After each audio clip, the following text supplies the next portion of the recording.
Again? How do we overcome the fear from faith?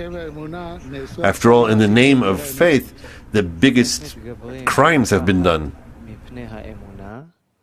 How do we overcome the fear from faith? Because in the name of faith, the biggest crimes in humanity have been done. But that's not the faith we're talking about, mister. The faith we're talking about is where I'm holding on to only one thing, that there's none else besides Him who is good and benevolent. I don't, regard anyone else, and it doesn't pertain to anyone else. It's all in me. It's my private business. It's what I determine in my heart. I want to adhere to the Creator in the present situation. And it can change in every which way. I only want to adhere to Him. Like a little child, a baby grabs hold of his mom, just clings to her. It's difficult to pull him away, right? In the same way, I want to adhere to the Creator. There can be a storm raging outside. There can be a storm raging within, in my mind and heart. It doesn't matter. The main thing for me is to grab hold of Him. It all comes from Him. Just that one point. There's just one point. Shema Yisrael, Hashem Elokeinu, Hashem Echad. Hear, O Israel, the Lord is our Lord, the Lord is one. There's nothing, no situation, nothing that comes to you from any other source. And that's what we need. That is called adhesion. And then, in that same point, we grab hold of it. And the conditions keep changing. They become worse. They deteriorate. They become worse. There's greater threats. Or perhaps to the contrary, at some point I feel fear.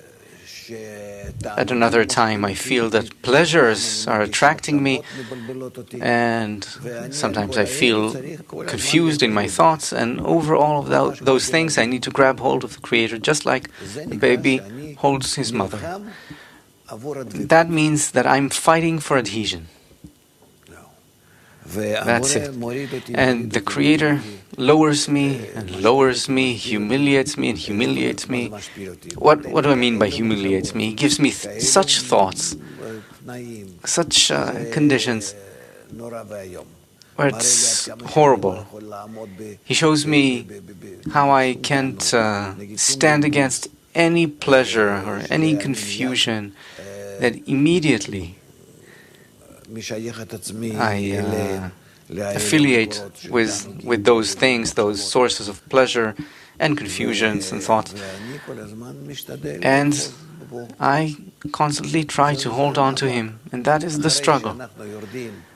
And after we descend to absolute zero, where I don't care about anything that I have, but to be in some inner knowledge, inner recognition that I have, that it all comes from the Creator, then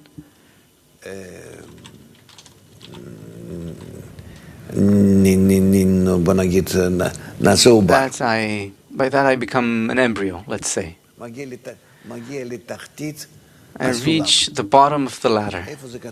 Where is it written that Moses brought them to the bottom of the matter of restriction, right? Where he brought them to the bottom of the mountain, meaning to the lowest state possible. And they agreed to that. And then they became worthy of receiving the Torah. How does it go? From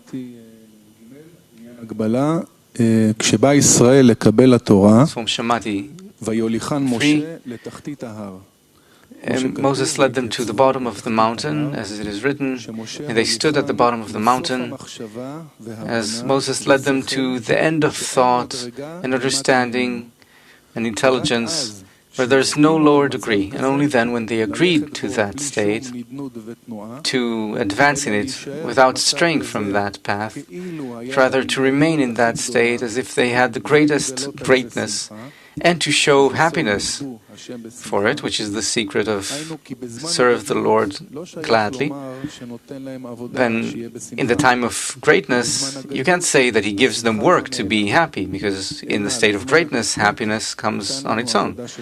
Rather, in the time of smallness, we had the work of happiness. And then, at that time, when they had the work of happiness, even though they feel small, it is nevertheless a great work. It is the main essence of the degree, which is the degree of katnut.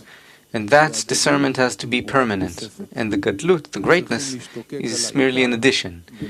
And we need to yearn for the main thing and not the additions. And that point is the first point of adhesion, where upon all the conditions that are earthly, meaning things that are of this world,